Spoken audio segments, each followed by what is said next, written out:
மேல வர இந்த வீடியோ உள்ளாரு நீங்க கண்டிப்பா பிக் பாஸ்ல பாத்துக்கலாம். பிக் பாஸ் மட்டும் இல்லங்க, சோசியல் மீடியாலயும் ஒரு ஆக்டிவிட்டி நிறைய இருக்கு. அது போல இவர் ஒரு மேடையில பேசிட்டு இருக்கும்போது அவருடைய காதலியை வர்ணிச்சு அழகா பேசியிருப்பாரு. அப்படி என்ன பேசுறது நீங்களே பாருங்க.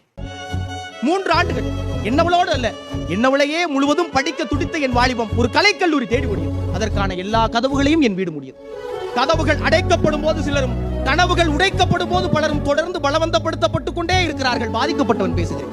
ஈராண்டு பட்டய படிப்புக்கு பிறகு ராமநாதபுரம் பல்கலையில் இயந்திரவியல் 2ஆம் ஆண்டு. கல்லூரி காலங்களில் என் சகாக்கள் எல்லாம் சனி ஞாயிறுகளில் சிலாக்கி மிலாக்கி என சாகித்துக் கொண்டிருந்த போது நான் மட்டும் கள்ள ரயிலேறி என் காதலி பார்க்க பரப்பேன். எங்கள் தனிமை பொழுதுகளில் காமத்து பாலுக்கும் இடம் இருக்கும், ஆனால் அறத்திற்கும் பொருளுக்கும் தான் முதலிடம். இவ்வளவு ஏன்? சமூக நீதி, சமத்துவம், அரசியல், ஆன்மீகம், அணு அறிவியல், வானியல், வாணிபம், மருத்துவம் எல்லாம் இருக்கும். கெட்டிக்காரி, அவளுக்கு எல்லாம் தெரியும். அவள் பேசிக்கொண்டே இருப்பாள். நான் கன்னத்தில் கை வைத்து கேட்டுக்கொண்டே இருப்பேன். அவள் நல்லவள், பண்பறிந்தவள், நாகரீகம் என நம்பப்படுகிற அநாகரிகங்களின் மேலெல்லாம் துளியும் நாட்டம் இல்லாதவள்.